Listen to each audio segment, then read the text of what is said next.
1:07. Ya vamos a repasar los temas de la jornada. Uno de estos va a ser ese, pero otro que vamos a estar abordando con el panel también y que es muy importante. De hecho, estaba pensando si me iba por esa línea a la hora de la editorial, pero como tenemos a la ministra del ramo, lo vamos a conversar mejor con ella y tiene que ver con los casos de femicidio y violencia hacia la mujer en Chile. Quizás espantados, porque no creo que nadie no esté espantado por la situación de Nabila Rifo en Coyhaique, con una agresión que es tan salvaje que uno no la puede creer o en la cabeza uno no se la quiere imaginar. ¿Qué nos pasa? Esa es la pregunta. ¿Cómo estamos a nivel de otros países? ¿Por qué la cifra de femicidios no baja? Lo vamos a conversar con la ministra del CERNAM, la ministra Claudia Pascual, que está gentilmente en la línea con nosotros. Hola, ministra, ¿cómo está? Hola, Beatriz, ¿cómo estás? Buenos días. Buenos días, ministra. Bueno, de partida yo he leído varias de sus declaraciones porque me imagino que, igual que todos los chilenos, horrorizada con este caso específico que afectó a Nabila en Coyhaique. Sí, como todos los casos en general de violencia que ocurren en el país, pero en particular este que tiene una violencia y una brutalidad totalmente inusitada y es realmente espantoso, digamos. Ministra, ¿qué pasa con las cifras? Y ahí usted las debe tener mucho más a mano que yo, pero ¿qué pasa con las cifras de femicidio en los últimos años en nuestro país? Bueno, nosotros tenemos en el marco, digamos, desde que se reportan y se califican los femicidios a partir de la ley que modificó el Código Penal el año 2010, entre el 2010 y el 2013, 252 femicidios, el 2014, 40, el 2015, 45. Por lo tanto, consumados me refiero. Por lo tanto, efectivamente lo que esto demuestra es que indudablemente el fenómeno de la violencia contra las mujeres es un fenómeno que es de mucha más larga data, desde cuando se inician las leyes, que por lo tanto es un fenómeno muy transversal, muy arraigado culturalmente, porque hay demasiadas prácticas de violencia contra las mujeres, niñas y adolescentes que se naturalizan o que incluso se justifican, y que no necesariamente son los casos de extrema violencia como los que estamos conversando hoy día, pero que sin embargo en la cotidianidad se justifican, como por ejemplo, aquí se cree que quien te quiere te aporrea, y esto era cosas que a nosotros se nos decía, usted se debe recordar, Beatriz, cuando chicas de manera constante y cotidiana, digamos, ¿no? Que en peleas de dos no hay que meterse, que algo habrá hecho. Entonces hay una serie de patrones culturales desde los cuales se ha educado tanto los hombres como las mujeres en nuestro país que tienden a justificar y a naturalizar la violencia. Dicho sea de paso, perdón el ejemplo, pero incluso muchas de las canciones populares que se refieren a relaciones de pareja hablan más bien del mal cariño y de la mala relación y de la justificación inclusive de una serie de situaciones de violencia también. O sea, yo quiero recordar hasta algunos ámbitos que pueden ser muy conocidos para todas y todas, digamos, hay canciones, digamos, que podemos ver. Entonces, en ese sentido es una práctica muy, muy naturalizada y que por lo tanto tenemos que construir y desconstruir culturalmente esa forma de entender que el buen cariño no es el control y el que no te dejen ni a sol ni a sombra, ni el que tú tengas que, por comillas, pasar como prueba del amor hoy día, tus claves de los correos, de los Facebook, de los Twitter, de que se te vaya a buscar todos los días y a cada rato, digamos, la salida del colegio, de la universidad o del instituto profesional o del trabajo, que no se te permita tener tus redes de amistad. O sea, hay formas de control que son totalmente violentas y que en general no las tendemos a condenar con la misma gravedad y profundidad, como por ejemplo cuando ya estamos frente a un hecho de tanta violencia como es el caso de Nabila. Ministra, ¿qué autocríticas se hacen desde el CERNAM? Porque si bien uno entiende que durante todos los años en que existió el Servicio Nacional de la Mujer y después ya cuando tenía rango de ministerio, se ha avanzado sostenidamente en un tema que es de partida de instalar primero el tema de la violencia, porque antes era casi un asunto solamente del matrimonio, que nadie tenía que meterse, era casi una cosa medio aceptada, incluso privado, exacto, y se ha ido avanzando en eso. Pero ¿cuál es la autocrítica que ustedes se hacen respecto a esto? Y se lo pregunto porque de repente mirándolo desde afuera da la idea que el Servicio Nacional de la Mujer efectivamente está sobre el tema o tiene declaraciones, en fin, pero no sé si un tema que es tan grave como este y que tiene tanto que ver con lo que usted misma señala, que son estos patrones culturales, y sin ir muy lejos, ver los titulares de los diarios que causaron tanta polémica, como el amor la mató, los celos la mataron, y uno dice, no, el amor y los celos no matan, es una persona, un hombre que mató a una mujer. Entonces, con estos patrones culturales encima, este es un tema que debería trascender a todos los ministerios, a todos, que debería trascender a todos los espacios, a la educación, a salud, ¿para qué decir el Poder Judicial? O sea, que haya una instrucción con una mirada de género a la hora de elaborar las leyes, incluso la misma reforma laboral. O sea, es una cuestión súper masiva. Entonces a eso me refiero con una mirada más crítica respecto a lo que el Estado y los que administran el Estado hoy día hacen al respecto. A ver, yo en eso quisiera plantear varias cosas. En primer lugar, yo creo que es indudable y hay que reconocer lo que usted misma plantea en relación a los avances que se han producido precisamente por haber sacado los fenómenos de la violencia del espacio familiar y doméstico y por lo tanto privado, y traerlo a la agenda pública y decir esto es tan político como estar discutiendo si las mujeres tienen empleo o no tienen empleo, si las mujeres acceden a educación o no, si son capaces de representar públicamente y electoralmente, digamos, las ideas de los chilenos y las chilenas. Entonces eso ya es un tremendo avance porque lo saca de la esfera privada y lo coloca en la agenda pública.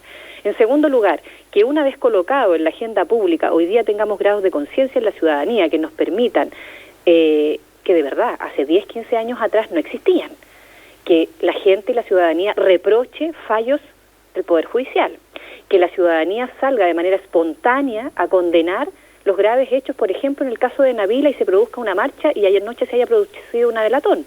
Estos son grados de avance importantes en términos que están diciendo no todo lo que estamos haciendo es en vano, al contrario, esto sí genera cambios conductuales, sí genera grados de conciencia en la ciudadanía y sí genera también que actores dentro de las instituciones también tengan mayor cuidado. Nosotros efectivamente tenemos un plan de gobierno, un programa de gobierno, digamos, que genera el espacio de trabajo, de coordinación con otros actores, como por ejemplo los que usted nombraba, como es el Poder Judicial, con la Policía de Carabineros, con la Policía de Investigaciones, con el Ministerio Público. ¿Y a su juicio es suficiente? ¿Se capta el mensaje? ¿Hay barreras de entrada? Porque el tema cultural es muy fuerte y sí, está en todas partes, digamos. Eso lo quería explicar.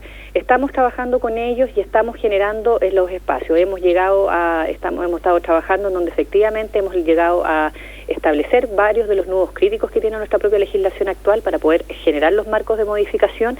Estamos generando también las articulaciones que nos permitan, por ejemplo, que no dependen de una ley, generar las valoraciones de cómo estamos evaluando los riesgos de las mujeres una vez que denuncian y una vez que se proceden a los procesos de investigación. Y en eso vamos a seguir avanzando. Indudablemente alguien podrá decir, bueno, pero así todo se sigue... Sí, efectivamente, así todo se siguen produciendo fenómenos de violencia, porque en primer lugar el fenómeno de la violencia en nuestro país es un fenómeno masivo, es un fenómeno transversal, es un fenómeno complejo, que no distingue ni condición social, ni forma de pensamiento político, ni nivel de estudio, ni si se es madre o no se es madre, ni si se vive en provincia o se vive en capital de región. Por lo tanto, tenemos que trabajar a muchos niveles, y donde incluso teniendo la mejor de las leyes, colocándonos de acuerdo, legislándolo de lo más fast track que se pudiera, y tuviéramos la ley perfecta, no le quepa la menor duda que quien opera con la ley son seres humanos, y si los seres humanos no han hecho la transformación cultural que necesitamos, indudablemente vamos a seguir generando estos marcos. Por eso es que la pelea para erradicar la violencia contra las mujeres en nuestro país es una pelea sistemática, cotidiana, de todos los días, que es multifactor y multiacción, digamos, ¿no? Y en eso hemos estado trabajando. Indudablemente no estamos conformes con lo que sucede. Aunque hubiera una sola mujer en nuestro país que sufriera un ataque femicida, ya sea frustrado o consumado en nuestro país, vamos a seguir igual de preocupados y ocupados, y estamos tratando de generar las mejores coordinaciones en aquello. Hemos estado, por ejemplo, no solo cumpliendo con el compromiso de duplicar las casas de acogida, que llevamos 12 de las 25 que comprometió la presidenta el 11 de marzo del 2014, aumentando los centros de la mujer. Implementamos el 2015 6 nuevos centros, tenemos 103 a lo largo del país. Quiero decirles para los auditores y auditoras que si bien tenemos estas cifras de 45 femicidios el año 2015, nosotros el año 2015 atendimos a más de 33.000 mujeres en los centros de la mujer a lo largo del país. Por lo tanto, hemos estado trabajando para proteger a más mujeres.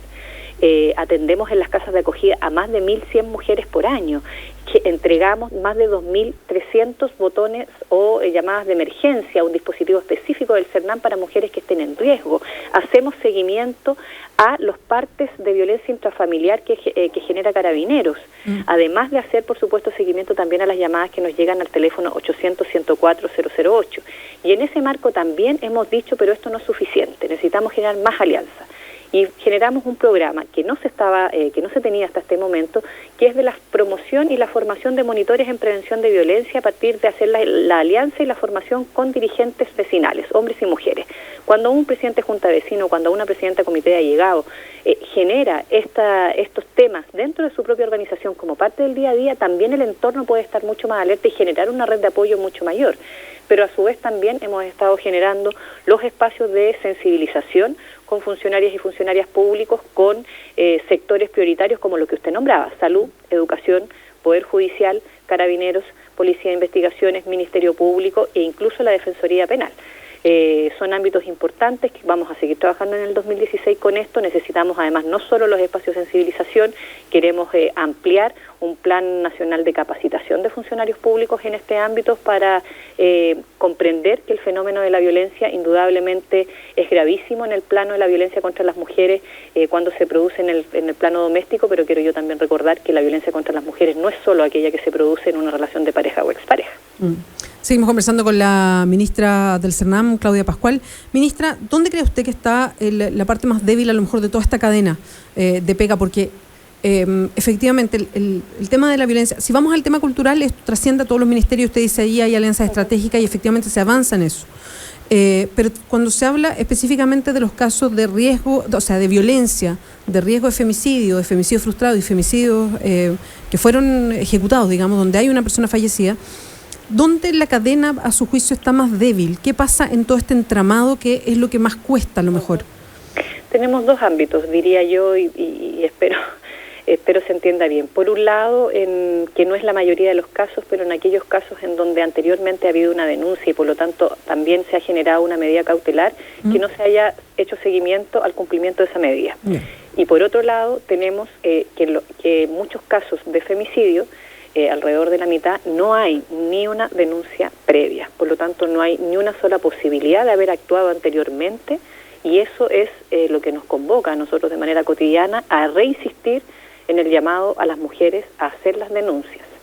Porque yo entiendo la impotencia que se puede generar en la ciudadanía cuando vemos las cifras y casos tan brutales como el de Nabila.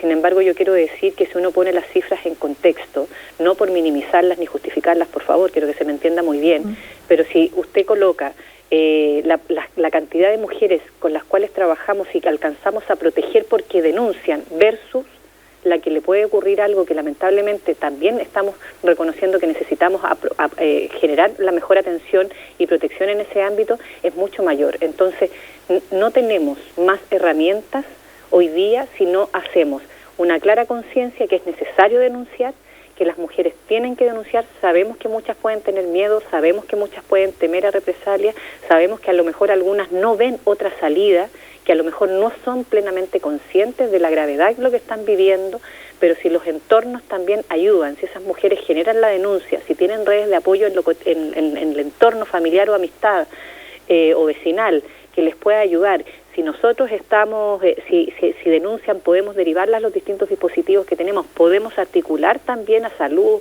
a educación, al Poder Judicial, al Ministerio Público. Tenemos herramientas, entonces, a ocupar también estas herramientas, y efectivamente eso implica que también tenemos que perfeccionar la respuesta institucional.